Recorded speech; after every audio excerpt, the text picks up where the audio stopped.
É possível eu acompanhar meu próprio funeral? Olha, a pessoa precisa ser bem esclarecida e ter uma questão moral muito boa. Porque a maioria de nós fica um pouco embaraçado. O que é embaraçado? Sabe quando você acorda, às vezes você não sabe aonde você está? Então, às vezes, você não tem muita noção. Porque assim, vamos imaginar, você está acoplado nesse corpo físico. Você é um ser eletromagnético.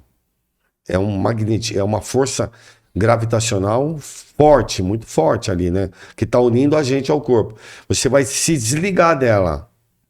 Você vai se desligar. E você vai. A tua consciência agora, ela é de espírito ali. Ainda nós temos uma consciência da última encarnação. Ah, o Caetano, né? Mas com o período do tempo, aí a gente vai ter uma consciência mais lúcida. Então, esse desligamento, às vezes, pode ser um pouco dificultoso, né? Quem dificulta um pouco? Às vezes nós mesmos, ou então aqueles que nos acompanham. Olha, olha que engraçado, Éder. Tempos atrás eu fui visitar uma mãe de uma paciente nossa, e ela estava em estado comatoso em casa há 8 anos. 8 anos. Alimentação parenteral, tudo, dormindo lá. E quem me atendeu foi a outra filha que eu não conhecia. E eu cheguei, fui conversar com ela. Logo no começo eu falei assim: você está preparada para liberar sua mãe? Ela falou assim: eu não tô. Falei: você não está? Não estou. Então ela vai ficar até quando você permitir. Mas por quê? Porque você que está segurando sua mãe. A outra irmã dela chegou. E aí eu perguntei para ela: você está liberada? A sua mãe está liberada por você? Por mim está liberada. Já faz tempo. Mas a minha irmã não. Então eu falei assim: você acha justo? A sua mãe já passou o que tinha que passar. Já está 8 anos aqui. Agora depende de você dar alta. Mas como é que é dar alta? Mãe, descansa, mãe. Eu vou cuidar da outra irmã, eu vou cuidar da casa, eu vou cuidar das contas. Descansa, mãe. Vai dormir. Ela não falou isso. Ela não deu alta para mim. Não sei depois, porque eu não tive mais contato. Mas teve um caso que eu fui chamado. Um amigo nosso, o pai estava também no estado comatoso. E aí nós chegamos lá. Eu falei: olha, Júnior, tem que dar alta para ele. Homem é muito preocupado com as contas, com a mulher, o filho, quem é que vai ficar isso, aquilo. Eu falei: vai lá e fala para ele, e você tem que fazer isso. Fizemos a prece e tudo, mas você vai lá e fala: pai, descansa, pai, não fica, descansa, eu vou cuidar da mãe, eu vou cuidar da casa, pode deixar aquelas contas, eu vou pagar, vou dar jeito em tudo, fica tranquilo, pai, descansa.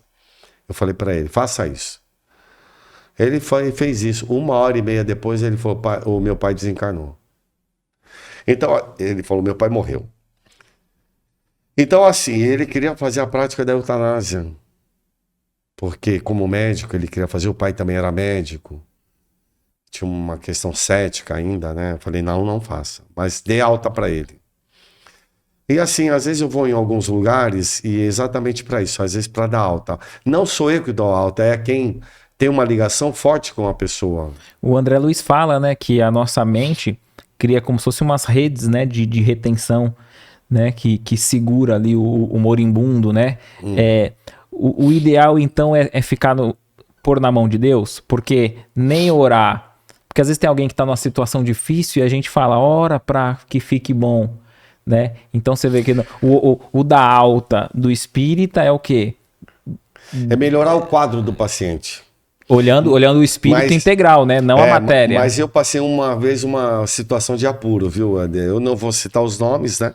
Mas assim, eu fui convidado para dar passe numa pessoa que estava também em estado comatoso. E era irreversível. E aí eu comecei, numa preocupação, eu era novo ainda, imaturo nessa atividade. E eu fui todos os dias. Comecei todos os dias, chamei 2 amigos para me ajudarem. Num tal dia, uma enfermeira lá, a tinha muitas condições, tinha vários enfermeiros, chamou a família e falou para a família, olha, ele está rezando aqui para ele morrer. E aí a família veio conversar comigo. Eu fui cercado ali e fiquei numa situação um pouco constrangedora. Porque na realidade a gente está tentando ajudar a preparar a pessoa para enfrentar essa realidade do mundo espiritual, né? Porque quanto mais uma pessoa tem evidência, ela é muito mais, quando é pública, é complicado. Porque é uma pessoa que está em evidência. Então, quem está em evidência recebe orações, mas recebe muita crítica, né?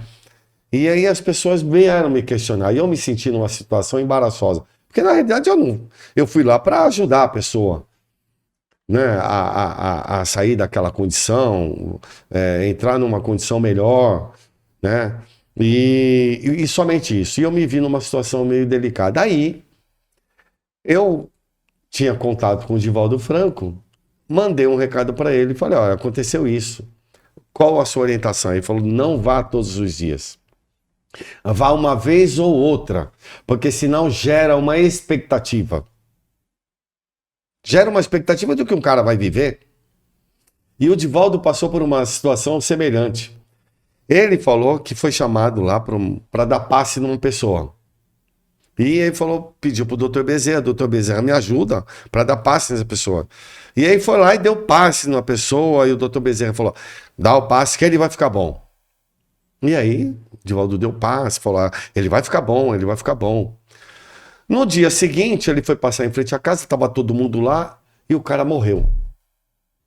O Divaldo falou, mas Dr. Bezerra, o senhor não falou que ele ia ficar bom? Pois é, ele ficou bom. Desencarnou, é que ficou bom. Então, o que é ficar bom pra gente? É ficar num estado comatoso 10, 15, 20 anos ou desencarnar logo? Né? Então, só tem mérito para desencarnar logo, só tem aquele que tem por merecer. Só alcança isso aquele que tem merecimento já. Né? Só para um outro caso, o irmão do Chico Xavier, o José, ele ia ficar numa cama 11 anos. E aí estavam reunidos lá os espíritos e vieram falar com o Chico. Olha, Chico, pela dedicação que ele teve tanto tempo na instituição, nós vamos desencarná-lo. Porque senão ele teria que ficar 11 anos numa cama. Então a gente... O que é bom, né? O que a gente sabe? É na mão de Deus. Entrega na mão de Deus, faz a sua parte, faz o melhor que pode e confia. O que você achou desse corte? Coloca aqui nos comentários a sua opinião sobre esse tema. Para ver o episódio completo, é só pesquisar Recomeçar Podcast Espírita. E caso tenha ficado alguma dúvida sobre a doutrina espírita, é perfeitamente normal. Procure ler as obras de Allan Kardec.